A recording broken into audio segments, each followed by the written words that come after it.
자, 오늘 진도 나갈 차례는 교재는 267페이지고요. 267페이지의 4번 문제부터 할 거죠. 지금 여기 부가세 유형으로 지금 되어 있는 항목이 어저께 지난 시간에 배우기 시작했으니까요. 이 부가세 유형을 여러분이 잘 선택하셔야 한다 그랬었어요. 부가세 유형을 선택해야 되는데 지금 11번 과세라고 하는 걸 갖다 연습하고 있죠.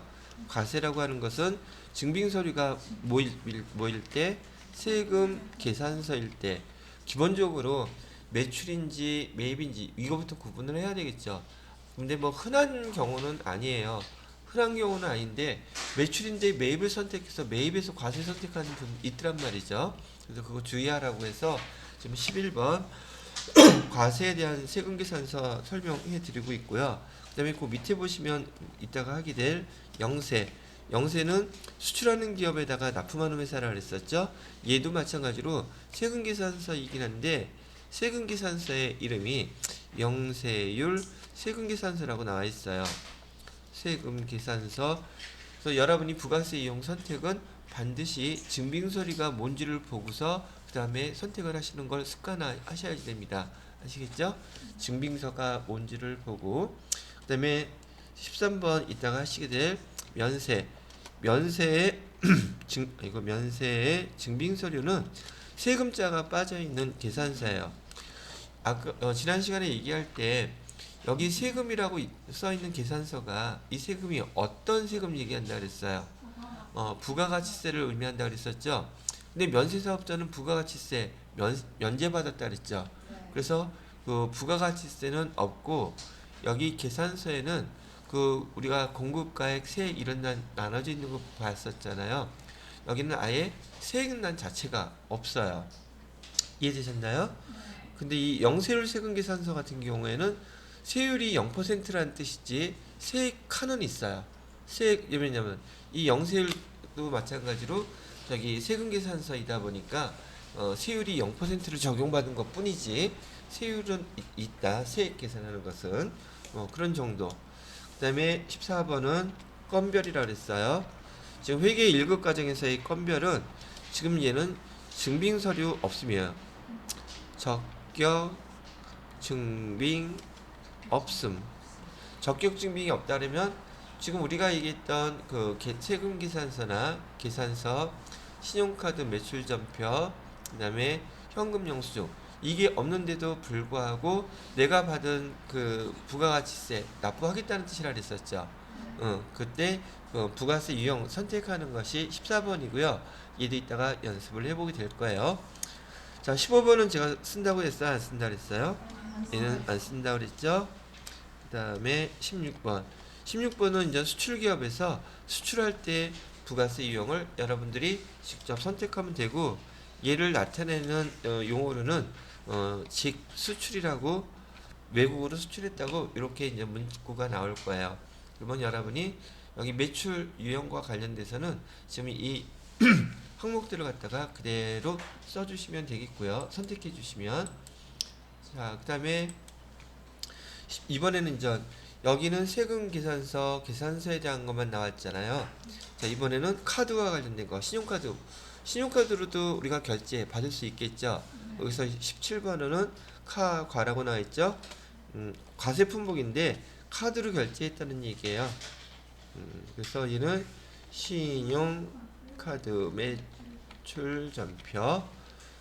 그 다음에 또 몇 번이 있었어요? 한번 봐야지.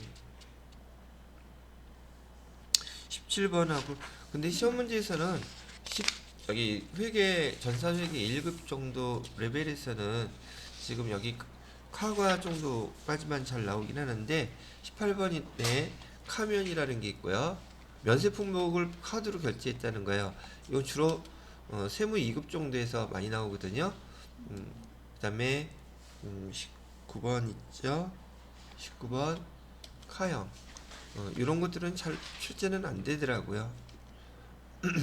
이 정도만 알아두면 되겠고요. 그다음에 현금도 있었죠. 현금도 현과 얘는 현금 영수증 우리가 발급을 해 주었을 때 지금 매출이니까 이런 증빙서를 매출할 때 그 발급해 줬겠죠. 그다음에 23번 현면 매출에서는 거의 나오지 않습니다. 출제되지 않아요. 왜냐고요? 이런 거래가 그렇게 많지 않기 때문에 그렇다는 얘기죠. 뭐. 그다음에 24번은 현영.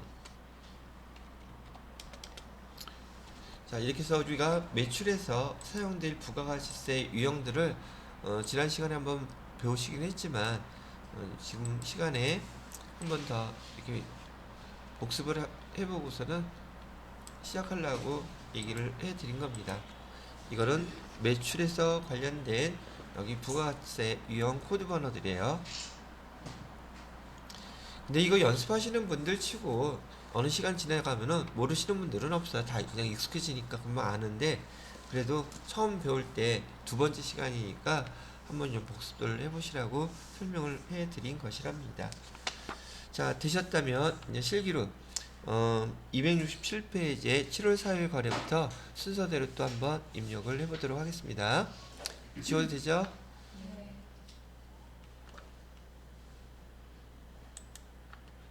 자, 메인 매출 전표 입력 클릭하시고요. 날짜는 7월 4일 거래부터 입력합니다.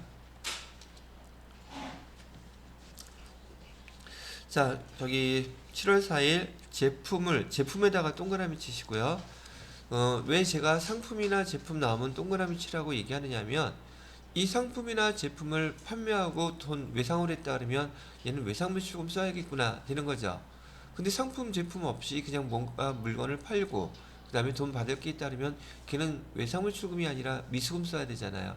그래서 상품인지 제품인지를 여러분이 처음 연습하실 때 명확하게 얘를 외상인지 외상 매출금을 써야 되는지 미수금을 써야 되는지를 명확하게 구분하는 습관을 좀 들여놓으려고 제가 동그라미 치라고 얘기해 드리는 거예요. 비사업자인 이효진, 여기 보니까 거래처 코드도 입력하는 걸로 나와 있죠. 이따가 이제 입력을 해볼게요. 판매라는 거에 동그라미 쳐야죠. 아, 매출이구나 알 수 있을 것이고요. 공급가액, 그 다음에 부가가치세는 별도라고 그랬고, 전자세금계산서에다가 동그라미 치세요. 증빙서류는 전자세금계산서예요. 그러면 적용하는 순서는 여러분이 문제 읽으면서 순식간에 판단은 하셨겠지만, 여기 지금 매출 상황이죠. 그죠? 매출에서 증빙서류는 세금계산서인 거 보니까 여기 과세, 부가세용 선택해야 되겠구나. 금방 이해되셨죠? 개인한테 팔았다 할지라도 증빙서류가 이렇게 세금계산서이면 부가세 유형은 11번 과세 선택해 주셔야 되고요. 거기 제품을 팔았다고 했으니까 제품 쓰시면 되겠죠? 그 다음에 수량 나와 있지 않으면 굳이 쓰지 마세요. 자, 그 다음에 공급가액은 100만원, 부가세 여기는 자동으로 계산되는 것도 이제 알고 계시죠? 자, 그 다음에 거래처는 지금 등록해야 되는 상황이죠. 거래처 등록할 때 제가 입력하는 방법 두 가지 가르쳐 드렸죠. 뭐가 더 편했어요, 여러분들은? 플러스가 편했어요? 플러스 누르시고 그 다음에 이효진 써주시면 되겠죠? 그리고 엔터 띵 치고 코드 번호 여기 잘못 입력하니까 괜히 번거로워졌었죠.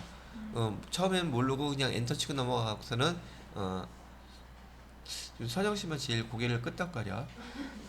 그래서 여기 코드 번호 잘 보시고 여기 1401번으로 등록해달라 그랬죠. 1401 엔터 띵 쳐놓고 그 다음에 여기 수정 누르셔야 되죠. 수정 누르시고 밑에 지금 여기 개인이기 때문에 사업자 등록번호가 아니라 주민등록번호로 지금 입력해 주어야 되죠.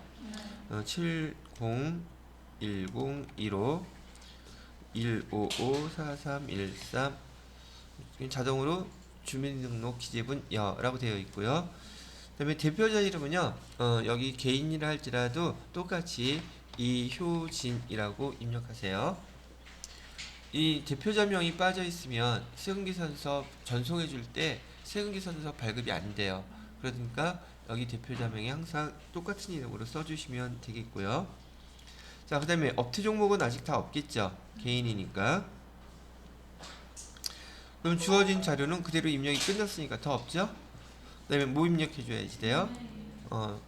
이메일 입력해 주셔야 되죠. 그래서 등록 클릭하셔서 사용해야 될 것이고요. 담당자명은 이효진, 담당자 메일 주소 리하고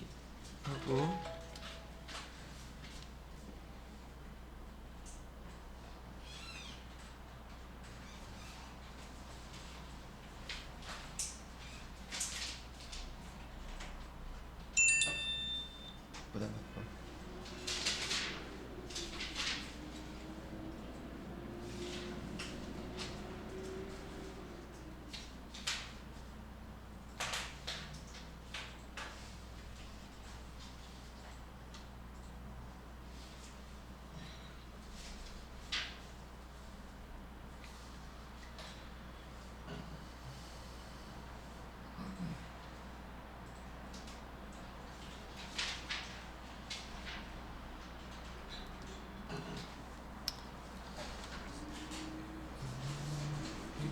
그 다음에 맷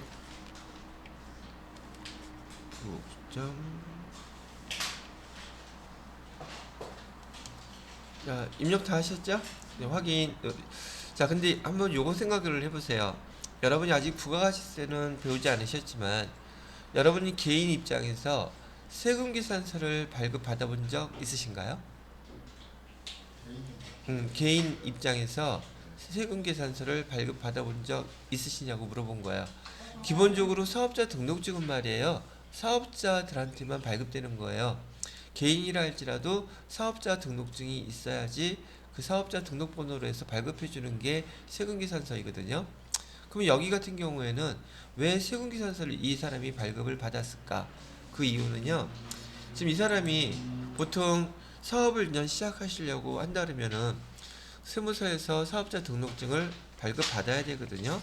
사업자 등록증을 발급을 받아야 되는데 얘는 사업 개시일로부터 20일 이내 반드시 발급을 받아야 돼요. 사업자 등록증을. 근데 이 사람이 지금 이효진 씨는 어떤 상황이냐면 지금 사업자 등록증을 갖다가 신청을 했는데 아직 받지를 못한 상황인 거예요. 그러니까 자기 개인 주민등록번호로 세금계산서를 먼저 발급받아 놓고 그런 다음에 사업자 등록증이 나오잖아요. 그럼 사업자 좀 장사 준비하려고 그러면 예를 들어서 내가 매장을 하나 내려고 그러면 물건도 사겠죠. 그럼 여러분이 개인이 사는 거나 그 사람이 사는 거나 거기 부가세, 매출세액을 갖다가 매입세액을 다 돈을 주고 산단 말이죠. 근데 사업자는 그 부가세 낸 것만큼을 환급받을 수가 있어요. 그러니까 당연히 사업자인 경우에는 부가세 내가 냈던 거 환급을 받아야 되겠죠. 그래서 일단 그 기간 내에 발생한 거래에 대해서 주민등록번호로 먼저 세금계산서를 이렇게 발급받아 놓는 거예요. 그리고 나중에 사업자 등록증 나오게 되면은 이것도 다 인정해주기 때문에 아시겠죠? 개인이 왜 세금계산서를 발급받아? 그런 경우에요. 이 사람은 사업을 지금 하려고 준비 열심히 하고 있는 상태라는 뜻이기도 하고요. 이해되셨죠? 자, 됐고요. 그 다음에 확인 누르시면 거래처에 대한 내용들 다 입력 들어갔죠? 자, 그 다음에 여기 전자란에다가는 제가 아무것도 지금 표시하지 마세요 그랬죠? 이유는 우리가 세금계산서 발급할 거기 때문에. 자, 됐고 분계는 지금 현금으로 다 수취했다 그랬었죠? 현금 누르면 밑에 부가세, 예수금, 제품, 매출 분기 자동으로 다 끝났죠? 됐어요. 자, 이번에는 7월 5일 거래를 입력합니다. 7월 5일 해주시고요. 공장에서 사용하던 기계 취득원가는 1,800만원이고요. 감가상각 노계액 1,500만원, 김포에 500만원 부가가치세 별도로 매각하고 대금 중 200만원을 자기합수표로 잔액을 이 2달 후에 받기로 했다고 그러고 거래처에다가 전자세금계산서 발급해줬다고 얘기하고 있죠. 문제가 되게 길죠. 그러면 골 때리니까 얘는 찍어야겠구나 생각 딱 해야 되겠죠. 자, 봐요. 제가 지난번에 그 유형자산의 처분 문제 얘기하면서 얘는 필히 뭐 시험 문제 출제된다 그랬었죠. 이렇게 지금 실기에서 주로 많이 나와요. 회계 처리하는 것까지는. 이론은 밑에 회계 처리하라는 것까지는 잘 나오지 않지만 실기에서는 유형자산 처분에 대해서 여기 회계 처리까지 나오는데 한 문제 갖고 물어볼 수 있는 게 워낙에 많아서 아주 출제자들이 선호하는 문제 중에 하나랍니다. 자, 그러면 제가 유형자산 처분과 관련돼서는 일단 여기 부가세 유형을 보시게 되면 우선 선택을 해놓고 자료를 입력해야 되니까 입력하는 거 잘 보세요. 여기 지금 사용하던 기계장치를 팔았죠. 그럼 매출이죠. 매출에서 증빙서류는 거기 뭐 나와 있어요? 그쵸. 그러면 부가세 유형은 뭐가 됐든 간에 지금 몇 번을 선택해야 돼요? 11번 선택해야 되죠. 예, 이렇게 제품이 아니더라도 우리가 판 거에 대해서는 여기 세금계산서 발급했잖아요. 부가세 유형은 11번을 선택하셔야 되고요. 자, 품목은 뭐라고 쓰면 되겠어요? 그냥 기계장치 팔았으니까 기계장치라고 쓰시면 될 것 같고, 이 기계장치는 여기 채점 대상 아닙니다. 그래서 여러분이 내용 읽어보고 대충 써도 돼요. 그 내용만 알아보게. 얼마에 팔았대요? 판 금액 500만 원에 팔았다 그랬죠? 여기다가 판 금액 공급가액 500만 원 이렇게 쓰는 거예요. 그다음에 부가가치세는 당연히 별도라 그랬죠. 그다음에 거래처는 어디라고 나와 있어요? 김포 선택해 주시고요. 세금계산서 발급해줬다 그랬죠. 근데 여기는 일단 그냥 넘어가기로 했고요. 자, 분계는요. 혼합을 해야 되겠죠. 여러분 혼합 누르기 전에 제가 설명해 놓은 거 여러분은 그냥 보기만 하세요. 그리고 여러분이 하나하나 분계를 해보셔야 되겠죠. 자, 일단 유형자산 처분과 관련돼서는 첫 번째로 제가 기계장치에 대한 취득원가 써주라고 했던 거 기억나시죠? 취득원가 얼마? 그 다음에 감가상각누계액은요? 상각누계액은 1,500만원.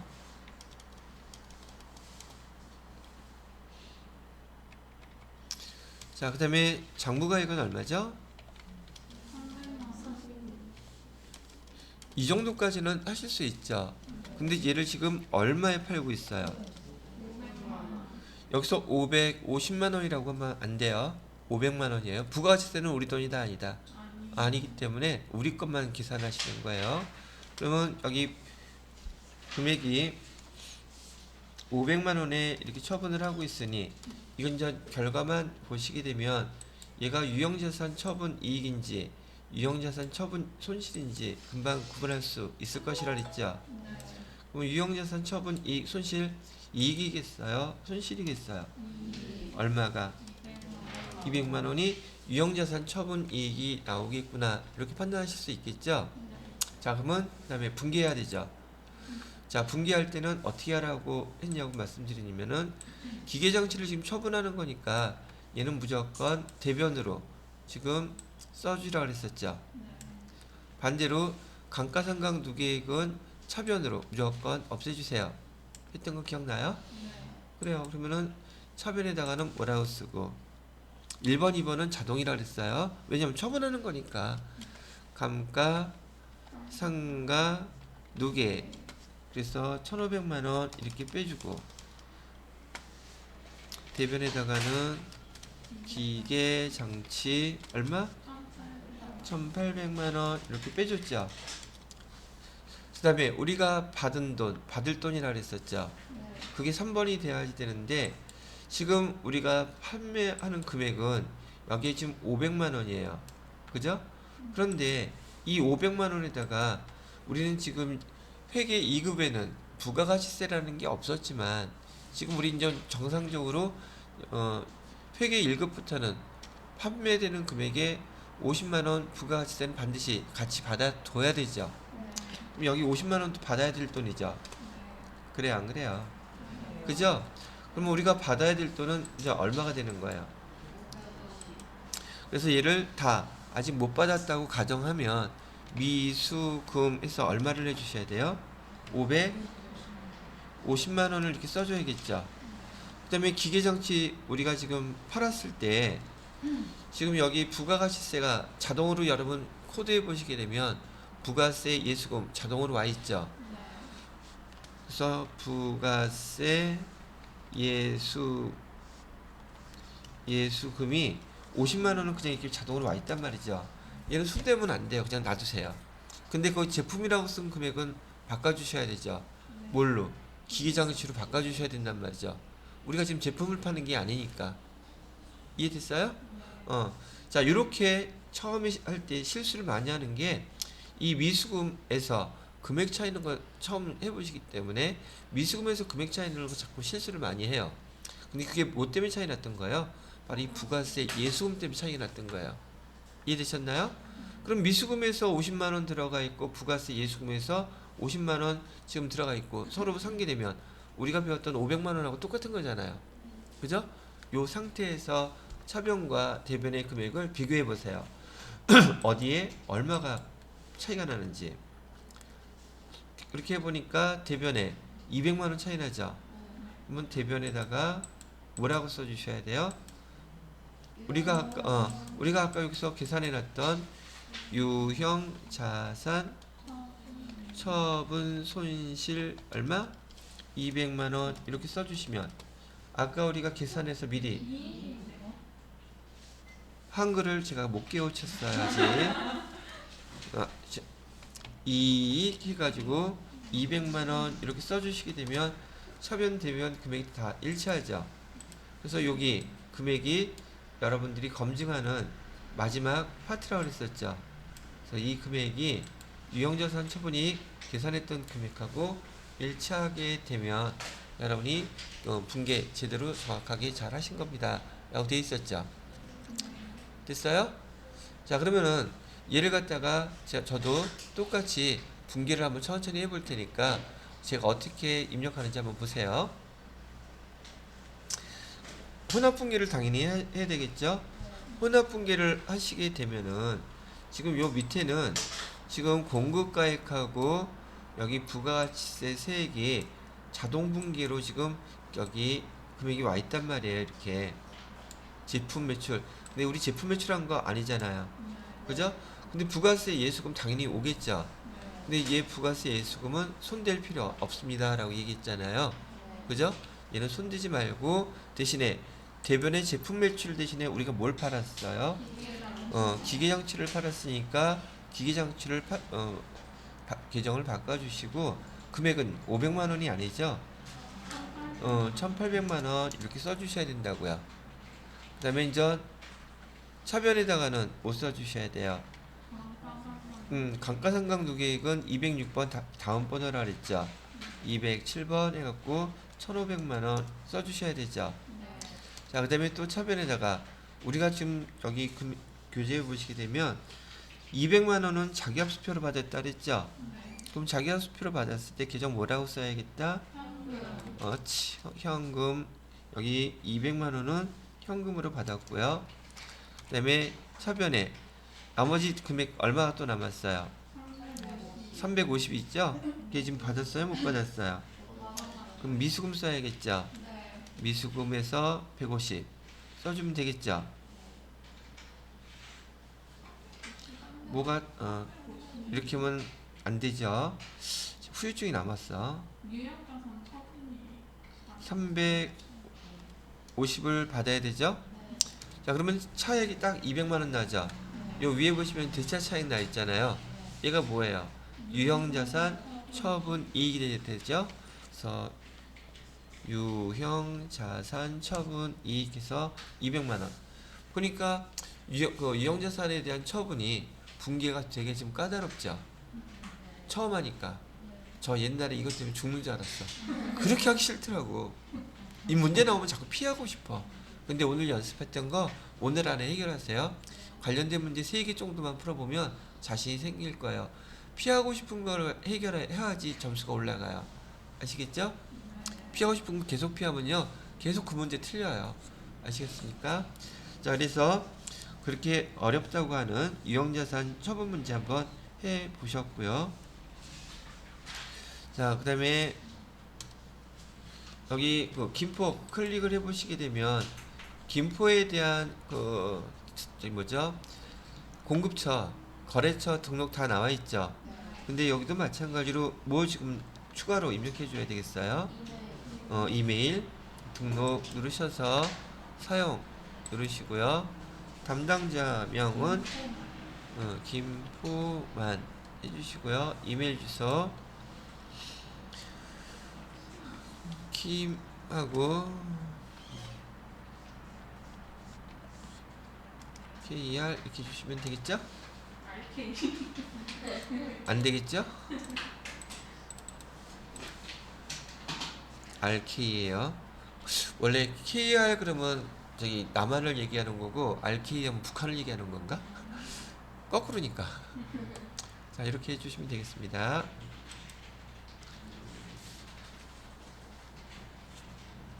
자, 그 다음에 되셨으면 7월 6일 지금 제가 속도 되게 천천히 하고 있죠? 만족스러워요? 아, 복순 씨만 만족스러우면 돼. 네, 돼요. 그 다음에 7월 6일 계양상사에 판매라고 했었죠. 이건 매출로 해야 되겠구나.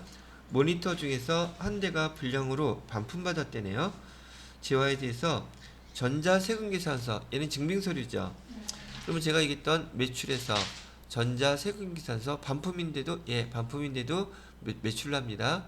실무에서는요, 이렇게 반품을 받았을 때 똑같이 매출세금계산서 보내주면서 똑같은 계정 과목 자리에 똑같이 다 마이너스로만 처리해요. 외상매출금 못 받게 됐다고 해서 대변으로 보내고 그러지 않아요. 그냥 꼭 똑같은 자리에서 그냥 마이너스만 해줘요. 이제 한번 볼게요. 그럼 부가세 이용 11번 선택하는 건 알겠죠? 품목은 거기 모니터라고 나왔잖아. 그죠? 모니터라고 그냥 써주시고요. 모니터 뭐 반품 써도 상관없고요. 자, 그리고 여기 수량 단가 한번 보세요. 우리 여지껏 보니까 수량에다가 단가 입력하게 되면 얘가 자동으로 계산해서 공급가액 세액 계산이 됐었죠.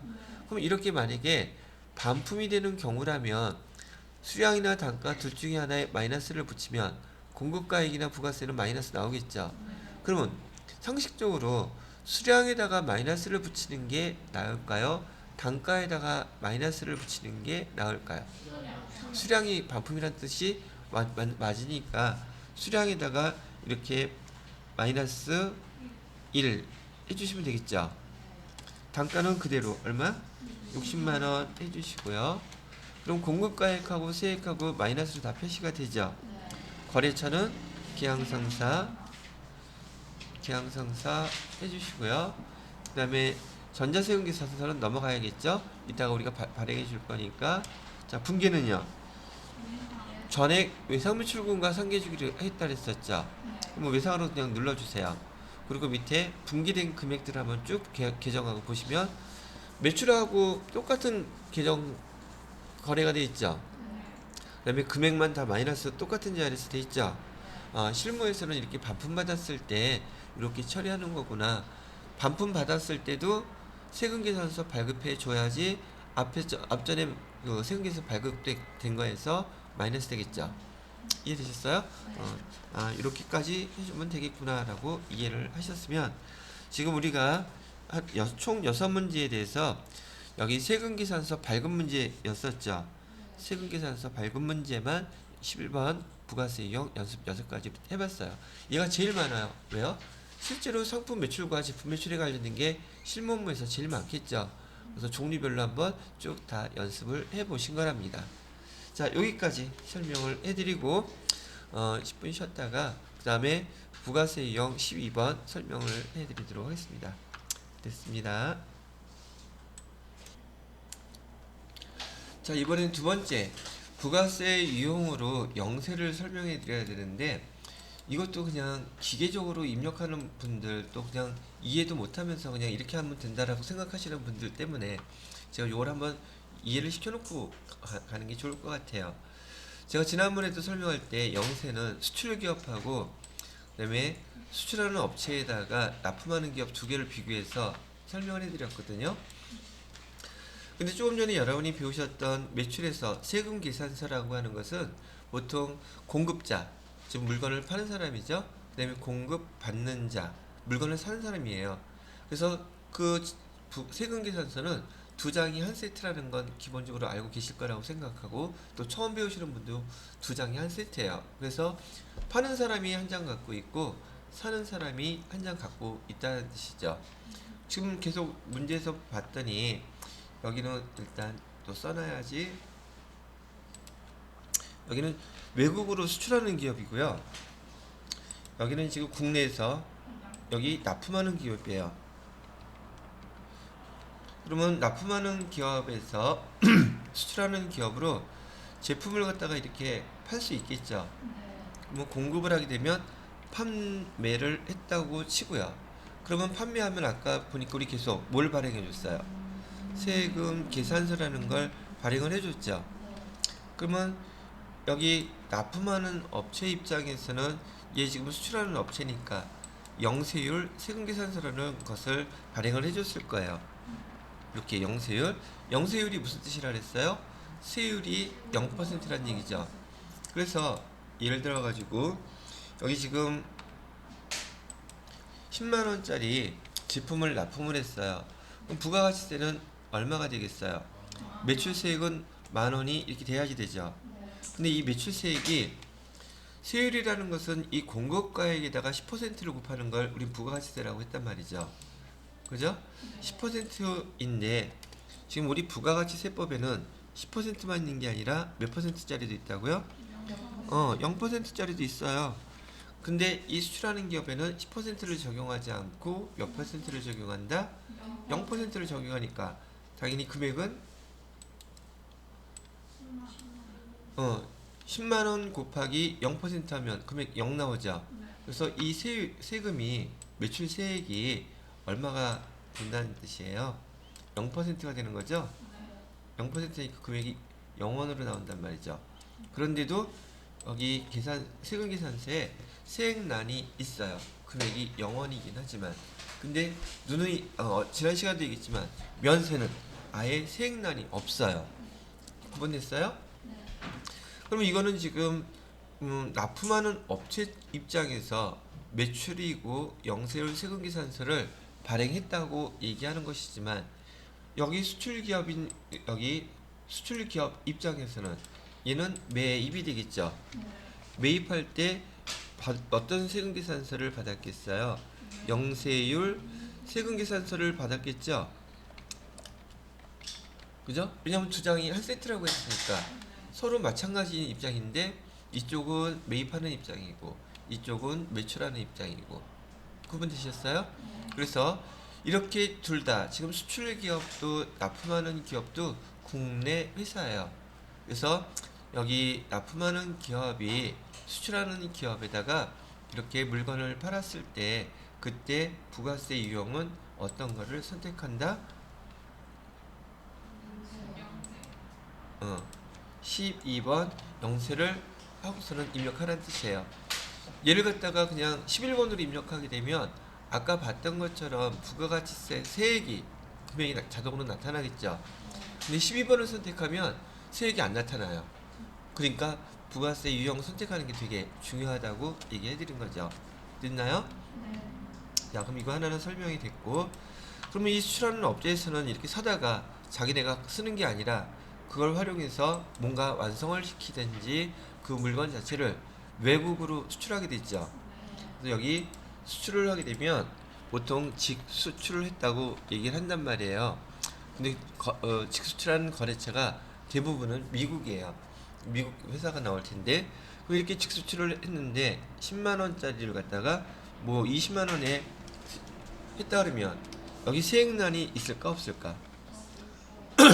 직수출 외국에다가 수출할 때는요, 부가세 아예 붙이지 못하게끔 돼 있어요. 공급가액밖에 없단 말이죠. 왜? 거기다가 그 공제를 갖다가 외국에서 우리가 세금계산서를 보내면 미국 국세청에서 그 공제해 주겠어요? 아니겠죠? 그래서 그 각 나라들끼리 조세협약이라는 걸 맺었대요. 조세협약을 맺어서 자국에서 수출하는 재화 용역에 대해서는 자기네가 붙이는 세금, 세일즈 텍스나 부가세 이런 거 붙이지 말자. 그래서 서로들 수출하는 물건들에는 그 나라에서 그 세금을 부과하는 내국세인 부가가치세가 됐던, 그다음에 세일즈 텍스가 됐던 그 세금이 없습니다. 이해되셨죠? 자, 그래서 납품하는 기업과 그다음에 수출하는 기업에서 여러분들이 그 코드번호 부가세 유형 선택하는 거 이렇게 16번, 얘는 16번이고, 근데 하나 또 용어가 나오는 거니까 납품하는 회사에서 이렇게 수출하는 회사에다가 세금 계산서를 발행하는데 무조건 0% 적용하는 것이 아니라, 지금 우리가 납품하는 회사가 수출하는 회사에 납품하는 이 물건은요 수출될 거예요라고 하는 증빙 서류가 있어야 돼요. 그 증빙 서류를 기반으로 해서 얘 영세율을 적용시키는 거거든요. 그게 여러분들이 자주 보시게 될 여기 내국 신용장이라고 부르는 것이라든지 구매 확인서라고 하는 이 서류를 근간으로 해서 여기 영세율을 적용시켜 가지고 영세율 세금계산서를 발급해 주는 것이랍니다. 이게 있어야지만이 영세율을 적용할 수가 있어요. 왜? 이게 뭘 증명하는 거니까 외국으로 수출할 때 사용할 것이라는 게 증명이 되는 거기 때문에 영세율 세금계산서를 발행할 때에는 내국 신용장 또는 구매 확인서에 의해서 영세율을 적용합니다. 이런 것들을 표시를 해줘야 된단 말이죠. 뭐 하는 건 되게 간단해요. 내용은 이해를 하고서 그 다음에 또 보시면 된다는 얘기죠. 자, 설명은 끝났고요. 우리 주변에 근데 수출하는 회사가 그렇게 많을까? 뭐 알아요. 모르니까 이거죠. 지금 여기 이쪽 지역에서 지금 여기 전라도 지역에서 하는 그 수출, 우리나라 전체 수출의 20% 차지하고 있어요. 상당히 많다는 얘기예요. 여러분이 뭐 잘 모르니까 관심도 없었잖아요. 그냥 이런 거 하면서 알게 되시는 거죠. 그러다 보니까 이제 여러분들이 이런 수출하는 회사에다가 여러분이 들어갈 회사에서 납품하는 경우도 있을 수 있잖아요. 그런 거 처리할 때 이렇게 처리해야 합니다라고 알려드리는 거예요. 자, 그러면 됐으니까 267페이지에 12번 영세라고 되어 있죠. 여기 입력시 유의사항은 제가 미리 한번 쭉 설명을 해드렸으니까 참고로 그냥 이따가 꼭 읽어보시고, 여기 내국신용장은 영어로 LC라고 많이 써요. LC. LC는 모약자면 LC는 LC지 뭐, 그죠? 얘가 C자가 지금 이제 로컬 커밋먼트라고 되어 있는지 용어가 지금 생각이 안 나거든요. 나중에 시간 되면 인터넷 검색해 보세요. 왜? 나 하기 싫으니까. 자주 나올 거니까 이따가 한번 다시 해줄게요. 이렇게 저도 공부를 갖다가 그러니까 많이 했는데도 불구하고 시간 지나서 안 쓰잖아요. 머릿속에서 귀엽게 싹 사라져요. 보면서 대신 금방 익힐 수는 있는데, 자, 한번 내용들 익혀보도록 하죠. 날짜는 7월 7일 거래예요. 그래서 7월 7일 거래에 입력해 주시고요. 해외 수출 대행 업체인 충무상사의 로컬 LC에 의해서 제품 200개 개당 5만원이고요. 납품이라고 되어 있고, 영세율로 세금계산서 요게 바로 증빙서류예요. 그다음에 그 밑에 벌써 먼저 번 줄에서 로컬 LC 내국 신용장이라는 것도 힌트를 줬죠. 근데 로컬 그 LC가 중요한 게 아니라 영세율 세금계산서 증빙서류가 우리가 12번을 선택하는 원인이 된다는 얘기죠. 됐죠? 그래서 12번 영세 선택하시니까 요 밑에 보세요.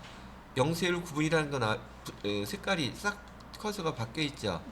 이따가 요 칸에 반드시 요거 입력해 주셔야 되는데, 일단은 그대로 여기 거 입력을 해볼게요. 제품이라고 그랬죠. 제품 쓰시고요. 수량은 200개, 단가는 5만원. 부가세라고 하는 세금란에 금액이 나와요, 안 나와요? 그러니까 여기 부가세 이용 잘 선택하셔야겠죠. 거래처는 어디라고 그랬어요? 충무상사. 그다음에 분기하려고 했더니 영세율을 딱 내려가 있죠.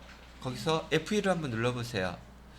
영세율을 적용하는 거 다음 중 어떤 거에 해당돼요? 와, 이거 다 외우세요. 그러면 되게 황당하겠죠? 여러분이 여기서 사용할 거는요, 두 개밖에 없어요. 첫 번째는 뭐라고 되어 있어요? 이건 아까 부가세 유형 있다가 16번 선택할 때 해당되는 게 얘예요. 그 다음에 지금 두 번째 거는 뭐에 해당된다 그랬어요?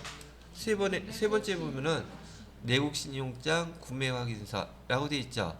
시험 문제에서는 주로 이 두 가지만 냅니다. 다른 건 여지껏 나온 적 없어요.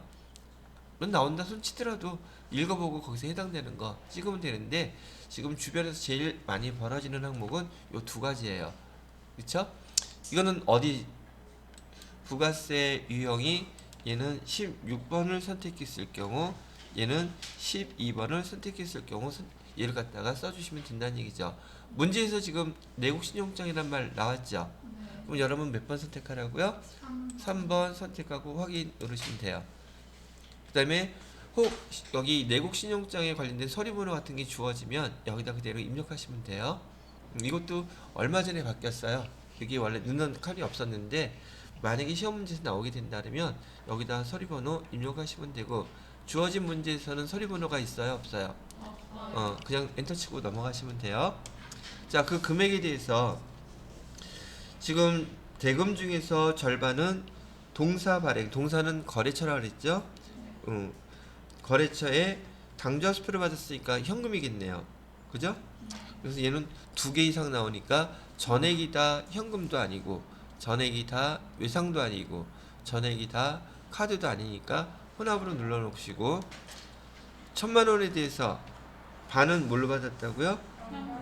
현금으로 받았고, 나머지 반은 외상물출금이 되겠죠? 500만 원. 이렇게 처리해 주시면 끝난 거예요. 뭐 내용 어렵지는 않죠? 자, 그러면 7월 8일 것도 한번 보도록 할게요.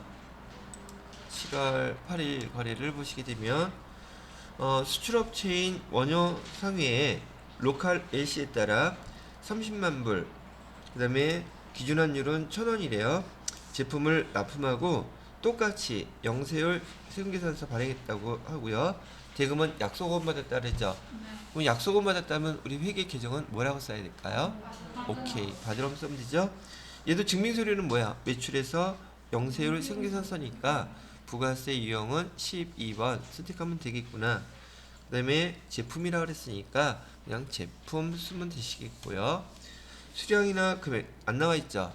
자, 근데 여기 제가 여기 화면 사용하는 것만 보세요. 여기 지금 수량하고 단가를 입력하면 그 곱해져 가지고 금액이 공급가에 계산됐었죠. 근데 여기 지금 수량 단가가 안 나왔어요. 물론 계산기 누르면 되는데 그냥 전 편의상으로, 여기 지금 달러로는 얼마라 그랬어요? 3만 달러라 그랬죠. 그 다음에 환율은 1,000원이라 그랬단 말이죠. 이게 띵 치면 지가 알아서 곱하기 딱 나오죠. 그죠? 그러면 우리 입장에서 계산기 굳이 또 누를 필요 없잖아요. 그죠? 그렇게 해놓고선 또 그런 일 없었다는 듯이 지워버리면 되잖아. 그죠? 이렇게 사용할 수 있는데, 단 주의할 점은 환율에서 어떤 문제에서는 소수점으로 나오는 경우가 있어요. 환율이 실제로는 소수점까지 사용하기는 하지만 그럴 때는 계산기 사용하세요. 아시겠죠? 거래처는 아까 어디 상사? 원효상회라 그랬었죠. 그래서 원효상회에다가 세금계산서는 이따가 발급할 거니까 넘어가고, 영세율 구분 얘도 로컬 LC죠. 그러면 이것도 이제 몇 번 해보게 되면 그 F2 눌러야겠어요? 그냥 이렇게 3번 누르면 되겠어요? 이게 낫겠죠? 없어 보이게 자꾸 또 F2 누르지 말고. 분기는 전액 다 약소금이라 했으면 외상은 아니죠? 그럼 얘도 혼합분기 해야 되겠네요. 그죠? 혼합으로 누르시고, 혼합분기 누르면 밑에서 회계 반드시 차변 대변 완성시켜 주셔야 돼요. 차변에다가 받으러 해주시면 되죠. 됐죠? 끝. 자, 그래서 영세에 대한 그 증빙서류 2개 해보셨고요. 그 다음에 밑에 내려가시면 이번에는 면세라고 되어 있는데 계산서에다가 동그라미 치세요. 그다음에 입력시 유의사항이 있죠. 자, 30초 드릴 테니까 천천히 읽어보세요.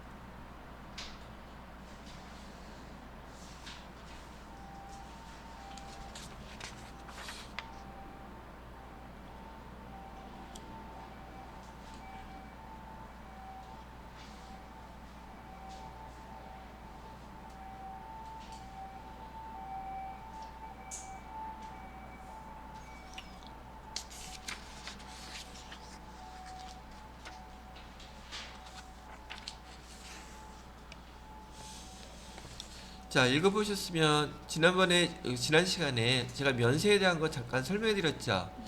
그거 듣고 난 다음에 지금 읽어보시니까 내용 그렇게 어렵지는 않죠?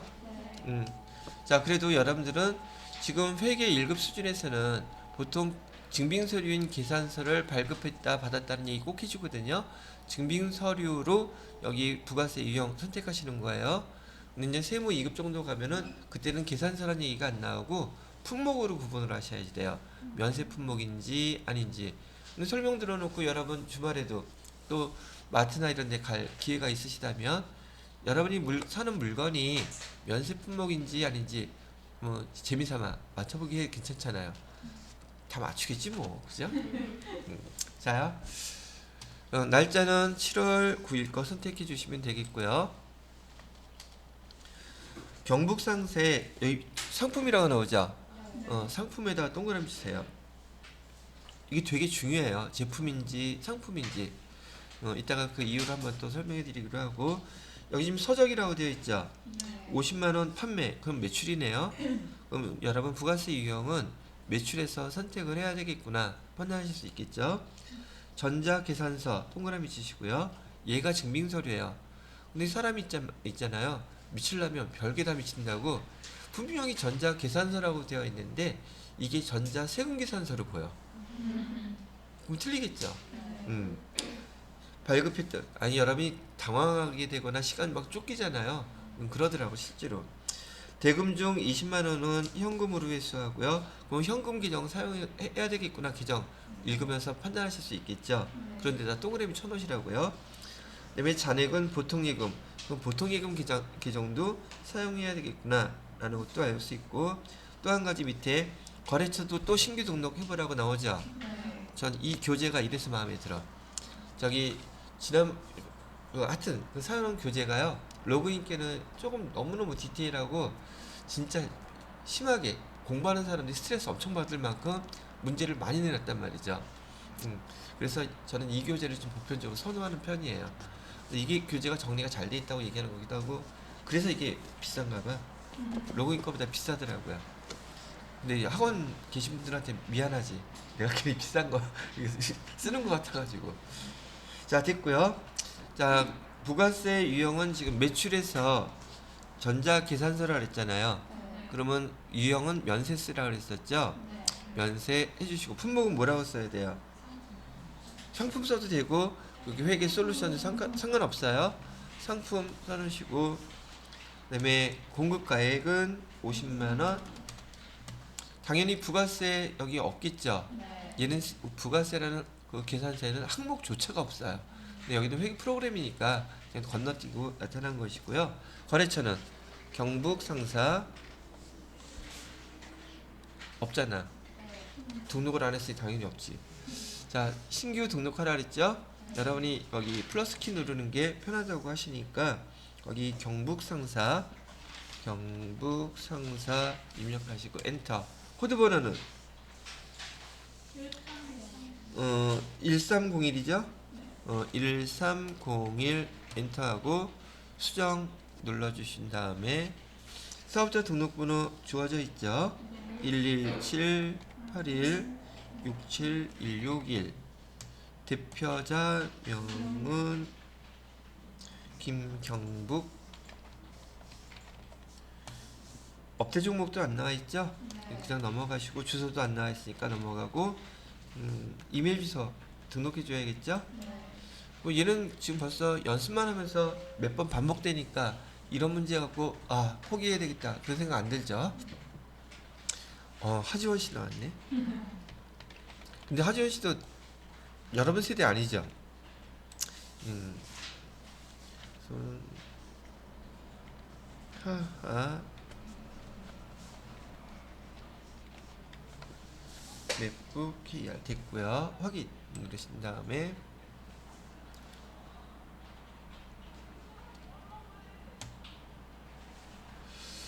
자, 그 다음에 전자계산서, 이때 전자계산서도 발급할 거니까 통과. 붕괴는 혼합. 자, 여기 보세요. 여러분 이거 입력하단 말이에요. 지금 회계 1급까지 오게 되면 대부분 다 제품이라고 나와 있었는데 우리가 붕괴될 때도 여기 공급가액 나오면 무조건 제품 매출로 해놨잖아요. 근데 여기 아까 뭐라 그랬어요? 이거 바꿔주셔야 된다고. 그래서 문제 실수할 경우가 많기 때문에 아예 그냥 생각지도 않아. 여기 계정코드 상품조에서 상품 매출로 이렇게 바꿔주셔야지 돼요. 이걸 틀리기 때문에 상품이다 보다 자꾸 동그라미 치라고 얘기하는 거예요. 자, 그 다음에 이 50만원에 대해서 20만원은 현금 회수에 따르죠? 현금은 20만원. 그 다음에 보통예금으로 입금됐다고 했으니까 보통예금으로 30만원. 이렇게 주시면 되겠죠? 예, 잘하셨습니다. 그럼 계산서에 대한 문제 한번 해보셨고요. 자, 그 다음에 다음 페이지로 넘어가 보시게 되면, 자, 이번에는 건별이라는 거. 건별은 우리가 상품을 또는 제품을 판매했는데 증빙서류가 적격 증빙이 아니란 얘기죠. 그런데도 여기 사장님은 부가세 예수금 국세청에서 모르는데 그래도 난 성실하게 정직하게 세금 내겠다 얘기할 때 이 코드 번호 사용하라고 말씀을 드렸죠. 자, 날짜는 며칠로 되어 있냐면 7월 10일로 되어 있죠. 날짜 7월 10일 해주시고요. 문제 한번 읽어볼게요. 소매로 판매하면서 판매라고 그랬죠. 그럼 매출에서 찾으셔야 될 거고요. 부가세 유형을 법정 증빙이 아닌, 여기 법정 증빙 아니라고 얘기했죠. 그러면 부가세 유형은 무조건 14번 해야 되겠구나. 그죠? 일반 영수증을 발행 하거나 증빙이 없는 거래, 증빙이 없을 수도 있어요. 또는 간주 거래를 입력할 때 영수증은 22번 현금 과세로 입력하고 등등 나오죠. 자, 일단 7월 10일 거래를 보면 제품을 개인 유산슬에게 소매로 판매하고 판매했다니까 매출. 자, 대금 동그라미 치시고요. 44만원이라고 나와있죠. 44만원은 공급 대가라고 제가 표시한다 그랬었잖아요. 이렇게 공급가액하고 세액이 합쳐진 금액이에요. 이게 지금 왜냐면 부가가치세 포함됐다 그랬잖아요. 현금으로 받았대요. 이 문제만 세금계산서 발급 대상자가 아니라고 가정하고 거래처 코드번호 등록하라고 나와있죠. 그러면 개인인 유산슬을 공급해야 되겠죠.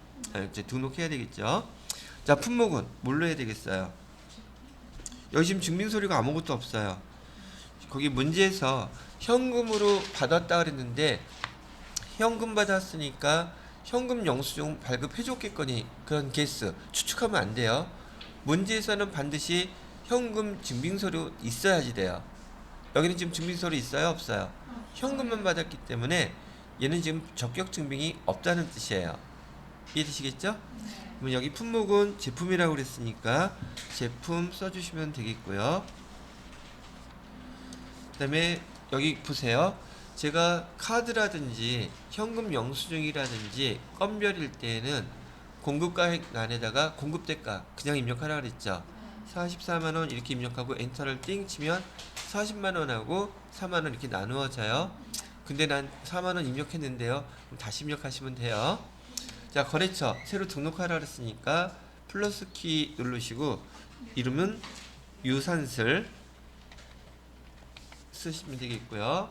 그 다음에 수정해서 아이고 코드 번호는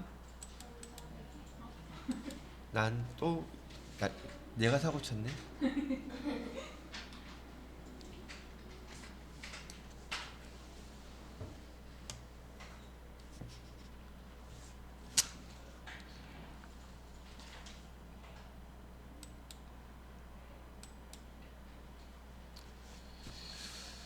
그 14번 제품 14만원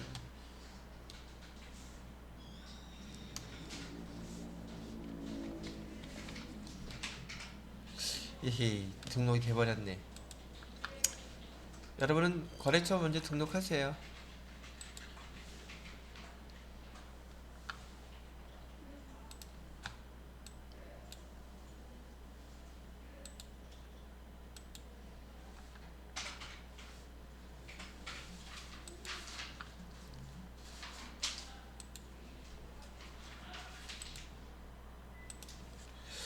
(7월 10일)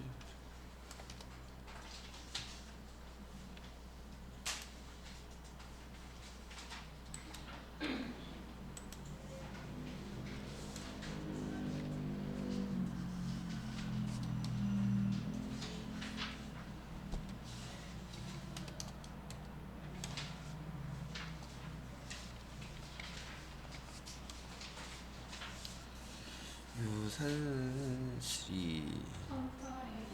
응, 땡큐.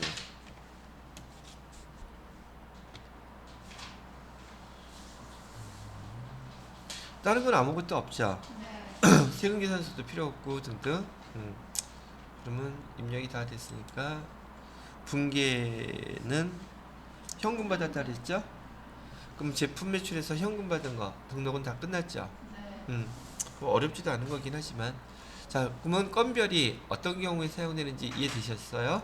오케이. 그 다음에 16번 수출을 보겠습니다. 날짜는 7월 11일로 되어 있고요. 미국에 소재한 애플사의 제품을 직수출. 우선 수출했다 그랬죠? 그럼 판매한 거라는 건 알겠죠? 얘가 바로 증빙서류를 선택할 수 있는 요건인 거예요. 직수출은 우리 부가세 유형 몇 번 선택하기로 했어요? 수출하기로 했고요. 제품이라고 그랬죠? 제품 써주시면 되고요. 자, 선적일에다가 동그라미 치세요. 보통 이렇게 수출을 하게 되잖아요. 그러면 그 공급가액이 결정되는 날은 바로 이 선적일이에요. 그래서 외국으로 수출되기 때문에 외국으로 수출을 될 때에는 당연히 우리가 돈 받기로 한다면 달러를 받기로 돼 있단 말이죠. 그러면 선적일 날의 환율로 곱해주셔서 우리 장부에 기록할 때는 원화로 그 금액을 갖다가 나타내 주시면 된다는 얘기죠. 문제에서는 선적일 말고 여러 가지 날짜를 알려줄 거예요. 환율 같은 경우. 근데 우리는 어떤 날짜의 환율을 사용한다? 선적일 날의 환율을 사용한다. 그 선적일 날이 바로 우리가 거래처한테 물건을 건네줬다는 뜻이니까요. 7월 11일 날이라고 하고요. 대금은 총 얼마라고요? 8,000달러. 그 다음에 환율은 얼마였대요? 1015였다 그랬죠? 대금은 아직 수령 못했다고 했으니까 얘는 외상매출금하면 되겠죠? 저는 이렇게 하니까 금액 820만원 금방 계산되죠? 여러분도 저 흉내내서 했죠? 그러니까 편하죠? 그거 다 지워주고요. 그 다음에 거래처는 애플사라고 그랬어요. 그러면 또 등록하래요? 얘는 연습 엄청나게 시키네. 코드 영영 해주시고 애플사. 잘 눌러야지. 손가락이 너무 빨라. 1403 애플사 해주시고요. 뭐 다른 거 등록할 거 아무것도 없겠죠? 오케이. 전자란도. 자, 0419번은 1번인 거 알겠죠? 직수출로 해주시고요. 수출 신고 번호는 없고. 자, 분계는 돈 못 받았으니까 외상으로 하면 되겠죠? 외상으로 제품 매출. 저기 일반 전표 입력하고 여기 메인 매출 전표 입력하고 어떤 게 편한 것 같아요? 아직까지는 얘가 편하죠?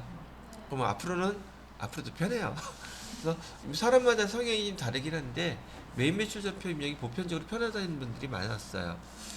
자, 그 다음에 17번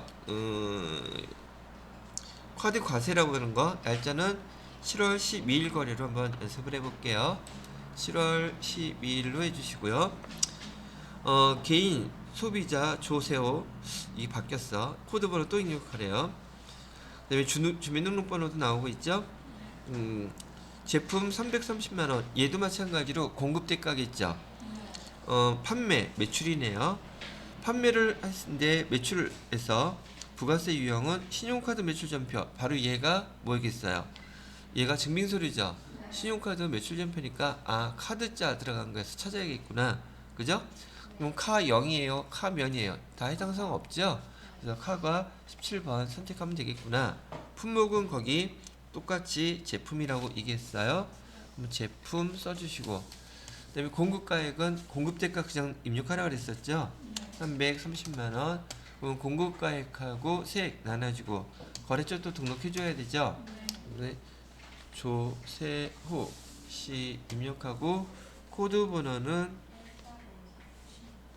1404 해주시고요. 주민등록번호 입력해줘야 되죠?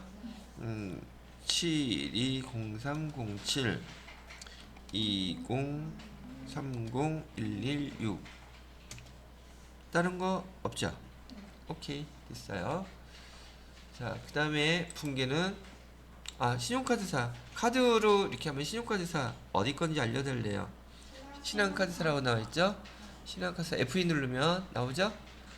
F2 눌러서 신한카드사 선택해 주시고, 자, 분계는 뭘로 처리하래요? 외상매출금으로 처리하라 그랬었죠? 그럼 2번 누르면 되죠? 그러면 외상매출금 자동으로 처리돼 있죠? 근데 지난번에 말씀드렸던 것처럼 만약에 시험 문제에서 말이에요, 그 환경 설정에서 외상매출금으로 얘 미리 등록해 놓지 않았으면 여기 카드사일 때 여기 미수금으로 뜰 거예요. 그럼 미수금으로 뜨면 얘 수정해 줘야 되겠죠? 그래요, 안 그래요? 근데 여기 외상으로 이렇게 입력하잖아요. 그럼 여기 미수금으로 떠 있는데 수정을 하려고 하면 수정이 안 돼요. 여긴 등록돼 있을 때만 얘가 수정이 되지, 지금 얘가 만약에 미수금으로 여기 나왔다 그러면 등록이 안 될 수 있으니까 그때는 여기 혼합으로 누른 다음에 써주시면 돼요. 이해되시겠어요? 외상으로 눌러서 자동 분기가 됐는데 여기 만약에 미수금으로 나타났다 그러면은 얘를 갖다가 뭘로 바꿔주라고요? 혼합 분기로 눌러서.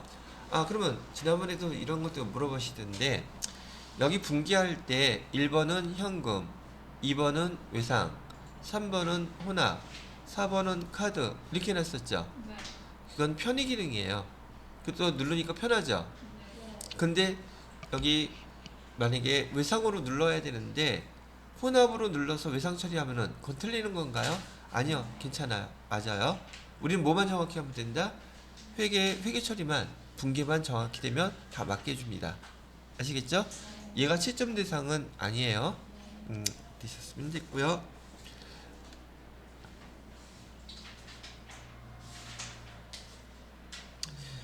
자, 그 다음에 또 하나 잊어버릴까봐 한 번 더 복습. 카드로 결제했을 때는 결제를 했거나 받았거나 항상 거래처는 어디가 나와야 된다고요? 카드사 나온다는 거 잊어버리지 마세요. 자, 그 다음에 맨 마지막 문제를 한번 읽어볼게요. 날짜는 7월 13일이네요. 비사업자인 조세호에게 제품 판매, 이것도 매출이네요. 대금은 33만원, 공급대가라고도 표시되어 있죠. 세금계산서 발급 없이라 그랬어요. 현금 받고 현금 영수증 증빙서류네요. 현금 영수증에다가 동그라미 치시고요. 얘는 면세 품목도 아니고 수출과 관련된 것도 아니죠. 그러면 현과 몇 번을 입력해 주셔야 돼요. 22번. 품목은 제품이라고 그랬었고요. 제품. 공급가액은 33만원 공급대가를 입력하고 엔터 치면 나눠지죠. 그 다음에 조세호 씨는 아까 등록해 놨었죠. 조세호 해주시고요. 분계는 현금 받았으니까 현금. 밑에 제품이라고 했으니 다 이상 없이 맞게 다 입력됐죠? 자, 여기까지